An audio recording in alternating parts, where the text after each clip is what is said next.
Ce mercredi 26 avril. Le gouvernement de Côte d'Ivoire entend électrifier 1 million de ménages ivoiriens à faible revenu. Ce projet de connexion au réseau électrique national bénéficie de l'aval du Fonds monétaire international FMI et de la Banque mondiale. La Côte d'Ivoire enregistre 614 décès maternels pour 100 000 naissances vivantes. La solution du ministère de la Santé, des stratégies innovantes avec notamment un système de mentorat pour les sages-femmes. Liberté de la presse, la Côte d'Ivoire gagne 5 places dans le classement annuel de Reporters sans frontières. Le pays place de la 86e à la 81e place sur 180 pays classés. Mais le tableau général est assez sombre cette année. Quel est le poids socio-économique du Popo Carnaval de Beaunois? Il a été créé depuis 1972 et est à sa 37e édition. Ce carnaval attire chaque année des centaines de touristes. Bienvenue dans le 20h. 1 million de ménages à faible revenu ivoiriens bientôt électrifiés. C'est un projet du gouvernement qui bénéficie maintenant de l'appui du Fonds monétaire international FMI et de celui de la Banque mondiale. Adama Koné, envoyé spécial à Washington. Siège de la Banque mondiale à Washington aux États-Unis. Signature de convention entre le vice-président de l'institution et le ministre de l'économie et des finances. Le Premier ministre Amadou Gon Coulibaly s'assure de la conformité des termes. Tout est parfait, alors chaude poignée de main. L'intention du conseil d'administration de la Banque mondiale d'appuyer le projet d'électrification de la Côte d'Ivoire se transforme ainsi en engagement concret. Je viens de signer tout de suite avec les autorités ivoiriennes des projets qui sont liés à l'énergie. Ce sont des projets qui aideront justement à étendre l'accès à l'énergie, à améliorer le fonctionnement de la société de distribution. Et cela est un élément essentiel pour la croissance et surtout pour la diversification de l'économie ivoirienne. Le pays peut se lancer donc dans la mobilisation des 325 millions de dollars, soit plus de 195 milliards de francs CFA. L'argent doit servir à renforcer le dispositif énergétique de la Côte d'Ivoire, assurer une bonne distribution du courant et faciliter l'accès aux couches sociales modestes à l'électricité. Sur ce dernier point, il s'agit de faire en sorte que les populations disposant d'infrastructures électriques puissent effectivement accéder aux services d'électricité. Le prêt de la Banque mondiale permettra à ces ménages de se raccorder au réseau à 1 000 francs CFA contre 100 000 francs CFA auparavant. Sur les 5 prochaines années donc, ce sont 1 million de foyers à faible revenu qui sortiront de l'obscurité. 21e journée africaine de la prévention des risques professionnels et 15e journée mondiale de la santé et de la sécurité au travail. Les assises ont débuté ce mercredi. Il est question d'améliorer les prestations en matière de sécurité et de santé au travail sur la base de données statistiques fiables. Honorina Igori. Les statistiques de 2014 de l'Organisation internationale du travail indiquent que le secteur privé ivoirien a enregistré plus de 7000 cas d'accidents de travail, dont 3 cas mortels et 15 maladies professionnelles. Parmi les accidentés de travail qui ont pu bénéficier des allocations de la Caisse nationale de prévoyance sociale, nous avons 2 témoignages. Il s'agit de Issa Samadougou et de Brou Kwadjo. Depuis l'accident, je ne travaille plus. Bon, en ce qui concerne la prise en charge, en tout cas la CNPS s'occupe bien de moi. Mais il y a des petits soucis, mais quand même, ça va.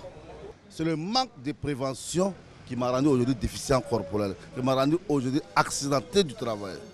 Donc, je dirais que mon expérience est plutôt douloureuse parce que j'ai vécu des moments très difficiles, mais comme moralement, j'ai pu me remettre, les choses sont allées bien. Au niveau de la réparation haute, nous n'avons pas de problème avec la CNPS. Pour réduire ces cas d'accident au travail et les maladies professionnelles, 2 assises se tiennent ici à Abidjan.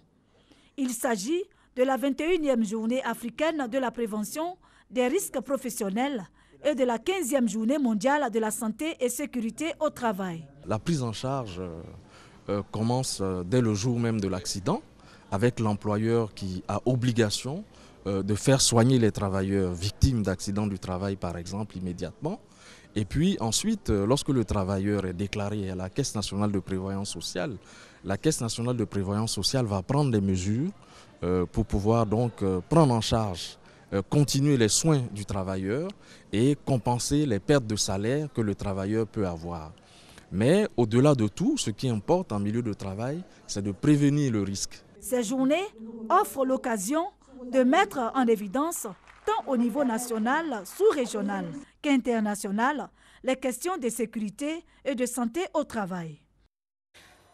Santé du couple mère-enfant, mortalité infantile, la Côte d'Ivoire enregistre 614 décès maternels pour 100 000 naissances vivantes. Le ministère de la Santé et de l'Hygiène publique lance des stratégies innovantes avec notamment un système de mentorat. Les anciennes sages-femmes vont apporter leur appui aux nouvelles. Devi Soyo, Moussa Konaté. Ces images ont fait le tour des réseaux sociaux. Le mécontentement des populations dans la commune de Maakuri suite à la mort d'une femme enceinte dans une maternité. Ce décès aurait été dû à la négligence d'une sage-femme. Plus d'1 an après, ce triste événement est encore présent dans les esprits. Le comportement des sages-femmes, toujours décrié par les populations. Elles ne sont pas vraiment du tout gentilles avec les femmes qui viennent accoucher. On le voit souvent dans leurs paroles, dans leurs actions. Et ça crée encore beaucoup plus de mal aux femmes qui viennent enfanter, qui viennent accoucher. Quand on va dans les hôpitaux et autres, elles sont tout le temps agressives. Voilà, donc la courtoisie, un peu, ça peut aider. Voilà. Quand une femme s'en va accoucher, souvent comme ça, là, elle souffre. Et puis ils sont en train de regarder la télé et ils causent. C'est-à-dire qu'il n'y a pas de considération. Vis-à-vis du comportement des sages-femmes dans les maternités, je trouve que ça s'est amélioré.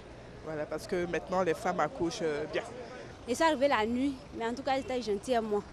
Elles sont restées à moi jusqu'à quand j'ai accouché. Elles m'ont bien traité là-bas. Conscients des reproches faits par les populations, les responsables de la santé décident d'agir. Dans les maternités, de nouveaux modes de fonctionnement sont adoptés pour améliorer la qualité du service. À l'hôpital général de Maakuri, le médecin-chef dévoile sa méthode de travail.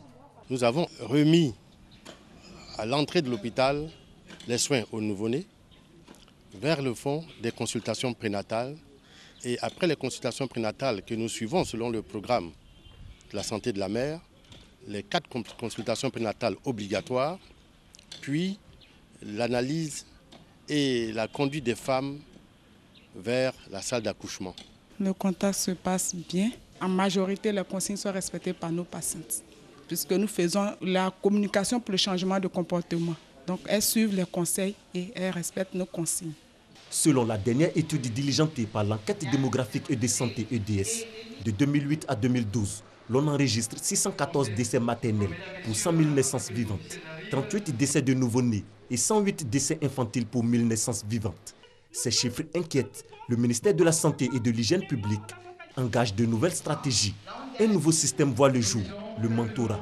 Ce système de mentorat fait appel à des sages-femmes qualifiées qui sont à la retraite, qui sont encore vaillantes, qu'on peut utiliser pour appuyer sur le terrain nos sages-femmes qui sont en fonction. Le taux de mortalité maternelle infantile ne fléchit pas aussi vite que nous l'avons souhaité par rapport à tout ce que nous avons pu mettre à disposition de ces maternités et de ces centres de santé. Donc nous avons retouché les curricula au niveau de l'INFAS. Nous avons donc décidé que désormais les diplômes ne seraient remis qu'après une période de stage, ce qui ne se faisait plus. Voilà, et que ces stages-là seraient validés aussi bien par l'autorité que par le chef de service où se trouveront donc ces étudiantes. Les mentors désormais mis à contribution. Ces anciennes sages-femmes entendent partager leurs expériences avec leurs cadettes. Il faut atteindre l'idéal. Et s'il y a un souci, je pense que les anciens sont les mieux placés pour aider les plus jeunes. Et nous avons fort apprécié cette initiative. La santé de la mère et de l'enfant, une préoccupation également pour plusieurs organisations, dont l'UNICEF, l'UNFPA et l'OMS. Elles promettent leur soutien technique et financier, aussi de faire du système mentorat un exemple d'école, afin de réduire le taux de mortalité maternelle, néonatale et infantile. Dans le domaine agricole, bientôt la mise en place du Collège des producteurs de caoutchouc naturel de Côte d'Ivoire. Cette association de producteurs ont créé le collectif des organisations professionnelles agricoles de la filière EVEA de Côte d'Ivoire. Francis Boifo. Bientôt, la création du Collège des producteurs en vue de la mise en place de l'interprofession de la filière EVEA. Le président du collectif des organisations professionnelles agricoles de la filière EVEA, COP EVEA, demande aux producteurs de s'impliquer dans le processus de désignation des représentants de ce collège dans un esprit citoyen. On cherche la cohésion, on cherche l'union, on veut parler d'une seule voix pour défendre les causes des planteurs EVEA. Par exemple, les pistes rurales qui ne sont pas entretenues, les problèmes des seigneurs que nous avons. À Dabou, dans la région des Grands Ponts, il a été lancé la tournée d'information et de sensibilisation dans 31 villes sur les enjeux de l'interprofession de la filière EVEA dans un contexte de fluctuation du kilogramme de caoutchouc naturel. Il est de 421 francs CFA actuellement contre 800 francs il y a 5 ans. Dans la région du Tchologo, les producteurs de coton, eux, se réunissent pour plancher sur l'amélioration de leurs conditions de vie et de travail. Ils soutiennent d'ailleurs la dynamique de regroupement prônée par le gouvernement ivoirien. Brahima Doumbia, Kader Segodogo. Réunis à Ouangolo-Dougou, les producteurs de coton et d'anacarde de la région du Tchologo, UPROCAT, ont marché pour soutenir le gouvernement de Côte d'Ivoire dans sa politique de zonage qui a pour objectif d'améliorer les conditions de vie des populations. Les zones qu'on vient d'installer, c'est pour sécuriser les paysans, sécuriser les grainaires. Donc c'est dans l'intérêt commun de tout le monde. C'est sanitaire. Et voilà pourquoi nous on a choisi aujourd'hui pour marcher et pour montrer notre attachement au gouvernement ivoirien. Venus des sous-préfectures de Diawala, Kawara, Ouangolo-Dougou, Fekese-Dougou, Kumbala, Togoniere, Kongo, Bilimono et Nafana, les producteurs de coton du Tchologo ont arpenté les rues de Ouangolo-Dougou pour aller remettre leur motion de soutien à l'État dans sa dynamique de regroupement et d'application effective du zonage. Nous encourageons le gouvernement pour tous ses efforts et le soutenons dans cette dynamique de mise effective du zonage dans la filière coton. Nous vous remercions. Vive la Côte d'Ivoire, vive les cotoculteurs. En réponse, le préfet du département de Ouangolo-Dougou, Siendou Koulibaly, s'est réjoui de cette noble initiative des producteurs de coton et a promis de transmettre leur motion au gouvernement. Notons que l'UPROCAT compte 25 coopératives, 6 000 producteurs, avec une production de 13 000 tonnes à la campagne 2016-2017 et envisage pour la campagne 2017-2018 une production de 14 000 tonnes. Gestion des aires protégées, la Côte d'Ivoire met sur pied un nouveau programme plus efficace. L'Office ivoirien des parcs et réserves sera chargé de son exécution. Thomas Kissambi. Les effets combinés de l'agriculture et de l'exploitation forestière en Côte d'Ivoire ont fortement perturbé le patrimoine forestier de l'État. Mais la couverture du territoire national en forêt dense et humide, il en existe, surtout dans les parcs et réserves. Au moins 2 millions d'hectares d'aires protégées. Que sera cette couverture dans les 10 prochaines années? L'Office ivoirien des parcs et réserves, dirigé par le colonel Tondosama Adama et ses partenaires, y réfléchissent. S'il est admis que dans le cadre du programme de gestion des aires protégées 2001-2012, le patrimoine qui concentre l'essentiel de la diversité biologique nationale a été préservé pour le plan 2017-2027, il faudra parler à la fois de préservation, mais surtout de valorisation. L'écotourisme, la recherche devraient avoir droit de cité dans le nouveau programme qui doit être élaboré. En répondant présente à cette rencontre de bilan et de projection sur la gestion des aires protégées, la ministre en charge de la question, Désiré Anne Ouloto, a déploré l'agression du parc national du Mont Péco. Avant de dire que la préservation de l'équilibre écologique, le gouvernement ivoirien l'inscrit au cœur de ses priorités. Après cette rencontre, les partenaires et acteurs clés devront se réunir dans les semaines à venir pour la validation du document de présentation du nouveau programme. Reporters sans frontières s'inquiètent du recul de la liberté de la presse dans les pays démocratiques importants, notamment les États-Unis. Son rapport 2017 a été publié aujourd'hui. La Côte d'Ivoire est cependant au rang des bons élèves. Le pays gagne 5 places. De 86e, il est passé à 81e sur 180 pays classés. Sylvie Touré. Une carte du monde, et pas n'importe laquelle.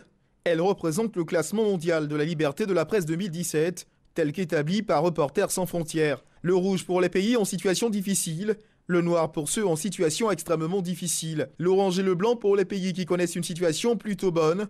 De façon générale, le rapport est alarmant. Pour Reporters sans frontières, la liberté de la presse n'a jamais été aussi menacée. Conclusion, il ne fait pas bon d'être journaliste dans certains pays du continent. La Côte d'Ivoire se situe dans le voyant orange. Nul besoin de s'alarmer, le pays a même gagné 5 points selon le dernier classement mondial, 81e place pour 2017 contre 86e place en 2016. Quand on compare la Côte d'Ivoire à certains pays, par exemple la Côte d'Ivoire est classée, mieux placée par rapport à certains pays émergents comme le Brésil.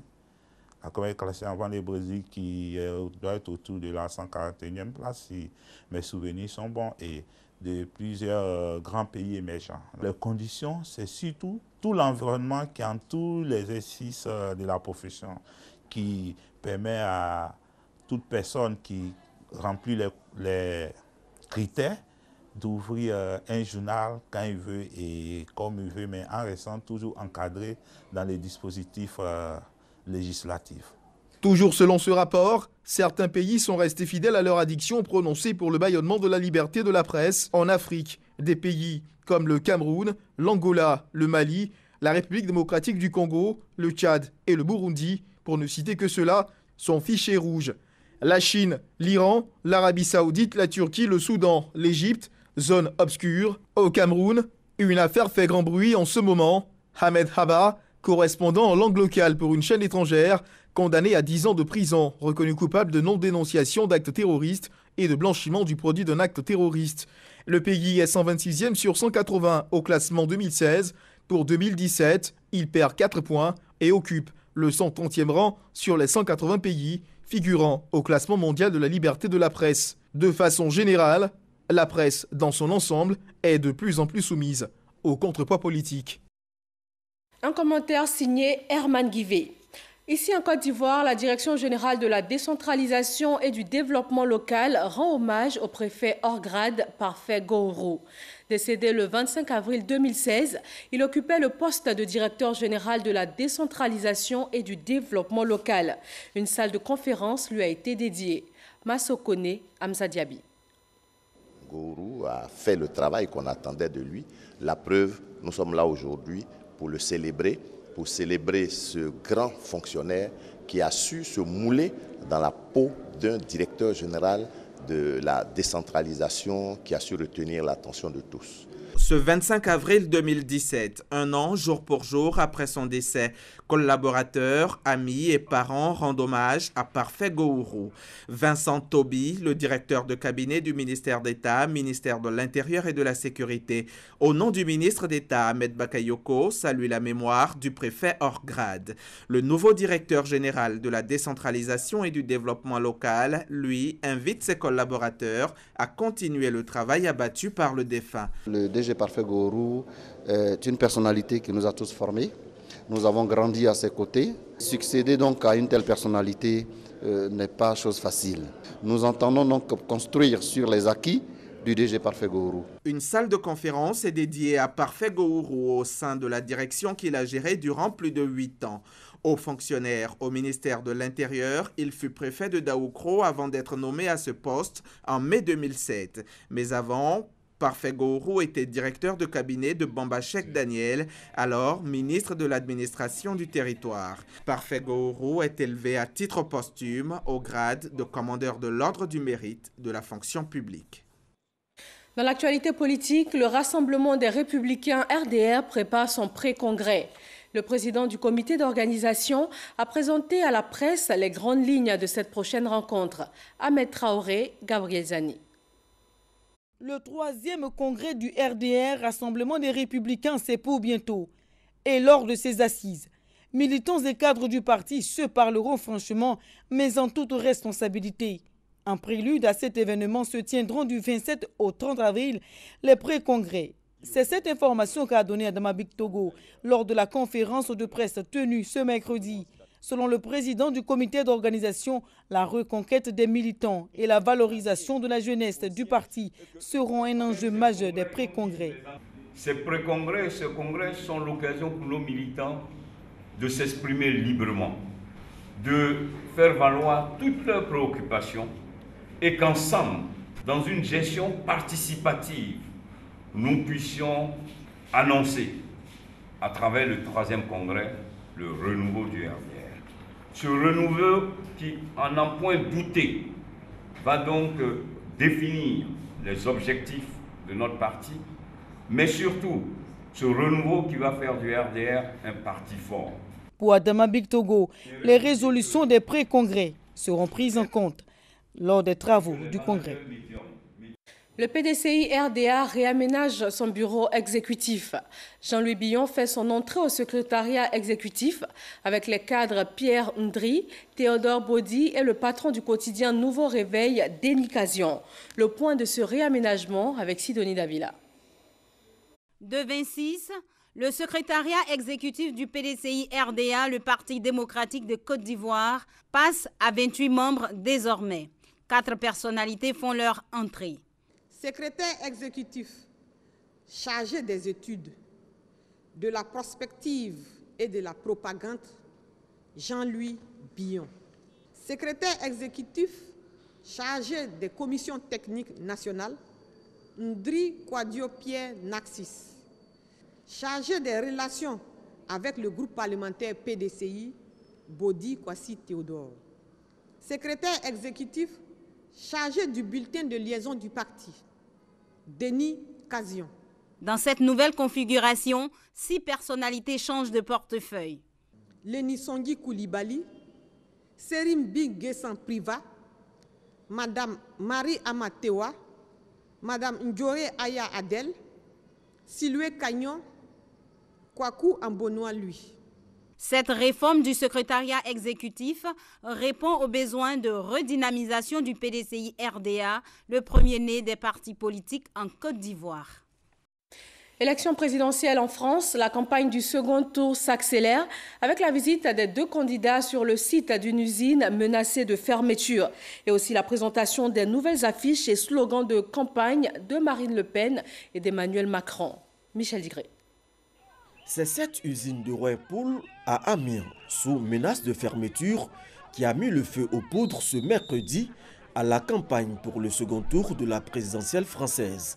Marine Le Pen y est arrivée à l'heure du déjeuner au moment même où son adversaire à la présidentielle Emmanuel Macron s'entretenait en ville avec des délégués syndicaux de l'entreprise. Emmanuel Macron venait ici et qu'il n'entendait pas rencontrer les salariés, qu'il n'entendait pas venir sur ce piquet de grève, mais qu'il allait à l'abri dans je ne sais quelle salle de la chambre de commerce pour rencontrer 2-3 personnes triées sur le volet, eh bien j'ai trouvé que c'était une preuve tellement de mépris à l'égard de ce que vivent les salariés de Whirlpool que j'ai décidé de sortir de mon conseil stratégique et de venir vous voir. Le candidat d'En Marche riposte dans les minutes qui suivent. Madame Le Pen est donc venue à Amiens parce que j'y venais. Bienvenue à elle. Mais Madame Le Pen n'a pas compris comment fonctionnait le pays et nous n'avons définitivement pas les mêmes ambitions ni les mêmes projets. J'ai été pendant un peu plus d'1 heure avec les représentants des salariés de Whirlpool. J'étais ici à côté parce que l'accès de l'entreprise a été refusé par sa direction. Donc j'étais dans une salle qui a été mise à disposition par la Chambre de commerce et d'industrie avec l'ensemble de l'intersyndicale. Finalement, dans l'après-midi, Macron rencontre les salariés de l'usine pendant plus d'1 heure pour tenter d'éteindre le feu de la polémique allumée par son adversaire. Ce chassé-croisé surprise et contrasté ce mercredi fait monter d'un cran l'intensité autour de cette campagne. Une journée au cours de laquelle les équipes des 2 candidats ont également présenté les affiches et slogans de la dernière ligne droite de la course au fauteuil présidentiel. Ensemble, la France pour Macron, choisi la France pour Le Pen. Pour une fois, les deux candidats ont un trait commun, la couleur de leur tenue sur les affiches. Dans le même temps, le Parlement européen a lancé ce mercredi le processus de levée de l'immunité parlementaire de Marine Le Pen à la demande de la justice française. La candidate FN à la présidentielle est soupçonnée d'utilisation frauduleuse des fonds européens. En Syrie, le dossier de l'attaque chimique de Khan Cheikhoun, les services de renseignement français accusent le régime de Damas d'en être responsable. L'attaque au gaz sarin dans le nord-ouest de la Syrie avait fait 87 morts le 4 avril dernier. Le rapport vient d'être présenté par le ministre des Affaires étrangères Jean-Marc Ayrault en Conseil de défense. Hajj 2017, ici en Côte d'Ivoire, la Direction générale des cultes informe la communauté musulmane et les candidats au Hajj de la fermeture des guichets pour le compte du contingent étatique. Les inscriptions ont pris fin hier mardi 25 avril. Comme initialement indiqué lors du lancement du Hajj le 21 mars dernier, le contingent étatique a atteint avant la date butoir du 27 mai son quota de 4200 pèlerins. Le Festival des musiques urbaines d'Anoumambo a ouvert ses portes hier mardi. Le FEMUA célèbre 10 années d'existence. Il se penche cette année sur le réchauffement climatique et sur la question d'emploi des jeunes. Issaïo. Ouverture du FEMUA 10 à Anoumambo, village situé dans la commune de Marcory.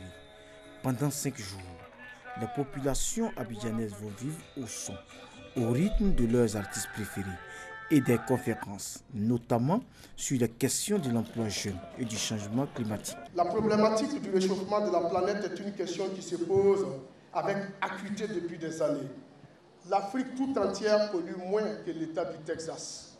Les conséquences du réchauffement climatique impacteront plus l'Afrique que tout le reste du monde entier. Si pour le ministre Sidi Tchimoko Touré, le FEMUA est une lucarne pour sensibiliser les jeunes sur la question de l'emploi, les ministres Anne Désiré Ouloto et Maurice Bandaman saluent le choix du thème relatif au réchauffement climatique. La lutte contre les changements climatiques, qui est une priorité pour le gouvernement, est un défi mondial au regard des nombreuses conséquences de ce phénomène. Madame la ministre, vous avez, à travers les artistes, à travers les hommes de culture, les meilleurs avocats pour faire changer le comportement. Car avec la musique, avec la flûte, oui, nous pouvons prendre conscience du danger qui nous guette. Dans un message diffusé sur écran géant, la directrice générale de l'UNESCO, Irina Bokova, apporte son soutien à la 10e édition du FEMUA. Une dizaine d'artistes de renom, dont Salif Keïta, Tikenja Fakoli, Monique Seka et bien d'autres, vont animer des différentes scènes d'Anoumambo et d'Atiaké. Le FEMUA est caractérisé depuis sa création en 2007 par ses actions sociales. Le village d'Odiéné et le village de Baye-Koubassi dans le département de Gagnois bénéficient d'écoles primaires. La pose de la première pierre de ces établissements a eu lieu juste après la cérémonie d'ouverture, suivie d'une cérémonie de planting d'arbres. Issaïo. Depuis sa création en 2007, le Festival des musiques urbaines d'Anoumambo, FEMUA, s'est illustré dans les actions sociales. En 10 ans d'existence, le groupe Magic System a construit plusieurs écoles et fait des dons dans des centres de santé. Pour ce FEMUA 10, ce sont les villes d'Odiéné et de Baye-Koubassi, villages situés dans la région de Gagnois, qui bénéficieront de la construction d'une école primaire. La pose de la première pierre des écoles dans ces deux localités a été faite dans l'enceinte de l'école primaire Magic System à Anoumambo, après la cérémonie d'ouverture du FEMUA 10. Donner une école à Odiéné, c'est donner le savoir à Odiéné, c'est donner l'opportunité à nos enfants d'aller dans une classe, d'étudier et de devenir des dirigeants de ce pays. Ce geste que vient de faire en tout cas Magic System permettra de donner des idées, mais surtout ça va ramener nos amis, nos compatriotes du village à vraiment prendre conscience du développement de leur village. Merci du fond du cœur à Magic System pour ce geste de grande portée, de grande générosité. Et l'école, tout le monde le sait, l'éducation, c'est la base de la construction de l'individu. Le geste de Magic System est d'autant plus noble que construire une école, c'est fermer les portes d'une prison. Outre le volet de l'éducation, le Festival des musiques urbaines d'Anoumambo s'intéresse au reboisement pour lutter contre le réchauffement climatique. Un planting d'arbres a donc démarré à l'école Magic System. Le plus important pour nous, c'est surtout l'action de reboisement qui vient d'être posée. Et quand on connaît la situation de la forêt ivoirienne, toutes les initiatives qui peuvent aider à réhabiliter, à sensibiliser, à faire prendre conscience à l'ensemble des acteurs sont les bienvenus. Ce projet initié par le ministère des Eaux et Forêts et piloté par le colonel Apata Yavo Nicolas s'inscrit dans un vaste programme national de reboisement à travers toutes les villes et les écoles Magic System de la Côte d'Ivoire. La 37e édition du Popo Carnaval de Bonois dans le sud Comoé. Chaque année, des centaines de visiteurs et de touristes se retrouvent à cette tribune de promotion du patrimoine des peuples abourés. La question des potentialités culturelles du Popo Carnaval ne se pose plus. Il s'agit maintenant de connaître le poids socio-économique et touristique de l'événement et nous y reviendrons dans nos prochaines éditions. Voilà, excellente fin de soirée à tous et un clin d'œil au village ébrié d'Anoumambo, désormais célèbre grâce au FEMUA. Il compte plus de 27 000 habitants dans la commune de Marcory, zone sud du district d'Abidjan. Merci à tous et à demain 20h sur RTI 1.